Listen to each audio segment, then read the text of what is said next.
چنانچہ یہی بات حضرت شیخ الہند مولانا محمود حسن دیوبندی اسیر مالٹا نے اپنی اسیری سے رہائی پانے کے بعد واپس جب آئے ہیں تو دیوبند میں علماء کے ایک بڑے اجتماع سے خطاب کر کے کہی.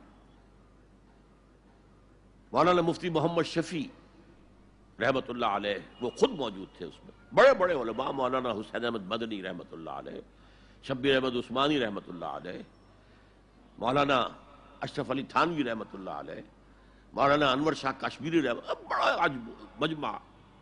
اور کہا حضرت شیخ الہند نے ہم نے تو اپنی اسیری کے 4 سالوں کے دوران جتنا غور کیا تو ہماری اس وقت کی امت کی زبوں حالی کے 2 سبب سامنے آئے.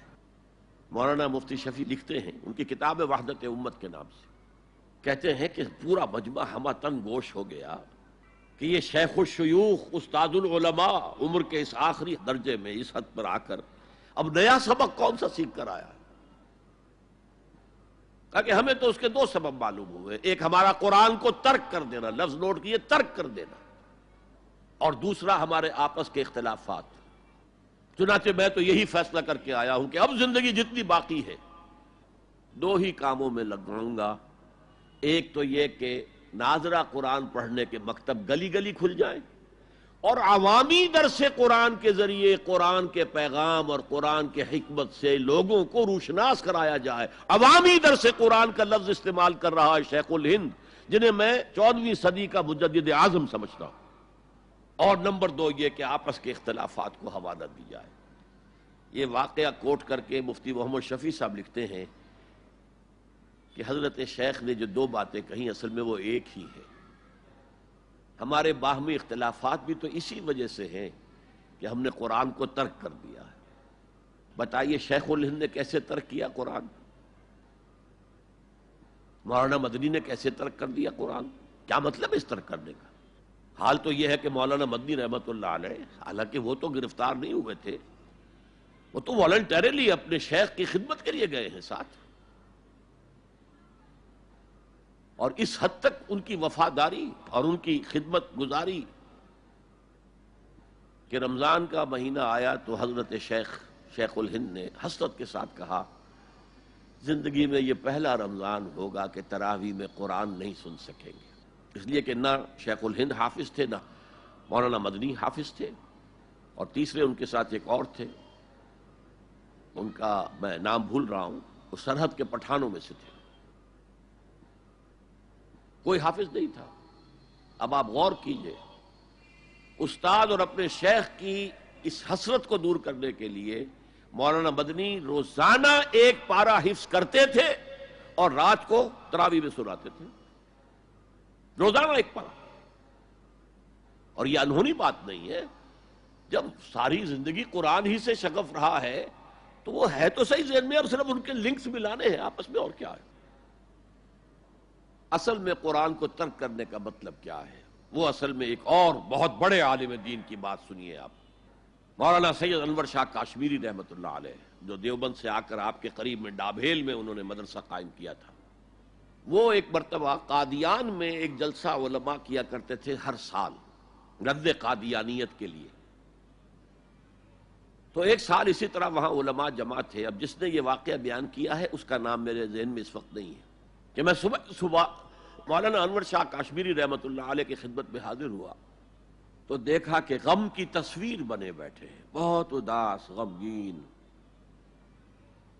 میں نے پوچھا حضرت کیا معاملہ ہے، کوئی خاص سبب ہے؟ فرمایا بھائی کیا سبب ہے، یہ سوچ رہا ہوں کہ اپنی زندگی عمر ضائع کر دی. میں نے کہا حضرت آپ نے زندگی ضائع کر دی، عمر ضائع کر دی؟ آپ نے علم، بیہقی وقت کہلاتے ہیں انور شاہ کشمیری، جیسے امام بیہقی تھے، محدث اور فقیہ دونوں اعتبارات سے بلند. تو آپ نے پڑھنے پڑھانے میں، سیکھنے سکھانے میں ساری عمر گزار دی، تو آپ کی زندگی ضائع کیسے؟ کہنے لگے ہم نے سارا زور اسی پر رکھا کہ ثابت کر دیں کہ شافعی کی رائے صحیح نہیں ہے، ہماری رائے صحیح ہے. اسی کے لیے دلائل، اسی کے لیے بحثیں، اسی کے لیے لمبی چوڑی جو ہے ہمارے ہاں نشستیں منعقد ہوئیں مدارس کے اندر. حالانکہ اللہ کے ہاں یہ ہم سے سوال نہیں ہوگا. گمراہیاں طرح طرح کی پھیل رہی ہیں اور ہم ان بحثوں میں لگے ہوئے. حالانکہ زیادہ سے زیادہ یہ کہا جا سکتا ہے کہ قول اصحابنا ثواب محتمل الخطا، اور جو قول دوسروں کا ہے وہ خطا ہے محتمل الثواب. زیادہ سے زیادہ یہ کہہ سکتے ہیں ہم کہ ہمارے جو اسلاف ہیں، ہمارے جو اساتذہ ہیں، ان کا قول صحیح ہے، اگرچہ اس کے خطا ہونے کا بھی امکان ہے. ہم یہ نہیں کہہ سکتے کہ اس کے غلط ہونے کا کوئی امکان ہی نہیں، معصوم تو وہ نہیں تھے. اور قولہم ان کا جو ہمارے سامنے ہے مد مقابل ہے، اور وہ شافعی ہیں.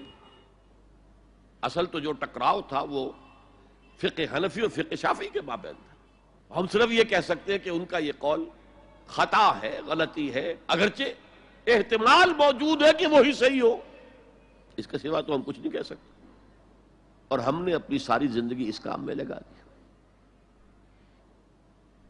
لیکن میں کہہ نہیں سکتا اس پر کتنے رنج اور صدمے کا اظہار کروں کہ مجدد وقت شیخ الہند رحمۃ اللہ علیہ اور بیہقی وقت مولانا انور شاہ کاشمیری رحمۃ اللہ علیہ، ان کی ان باتوں کا کوئی اثر ان کے شاگردوں نے قبول نہیں کیا. وہی روش ہے، وہی فقہی بحثیں ہیں. جب میں نے پاکستان میں تحریک خلافت کا آغاز کیا، کچھ احادیث بیان کی، اچھے علماء نے کہا کہ ڈاکٹر صاحب ہم نے تو یہ حدیثیں پہلی مرتبہ آپ سے سنی. یہ حدیثیں جو ہیں یہ ہیں کتاب الملاحم میں، اشراط الساعہ، علامات القیامہ، کتاب الفتن. اور حدیث کے ان ابواب پر تو پہنچتے پہنچتے ہم ایگزاسٹ ہو چکے ہوتے ہیں. ہماری ساری بحثیں جو ہے وہ ختم، اور وقت ختم ہو جاتا ہے ان فقہی بحثوں کے اندر.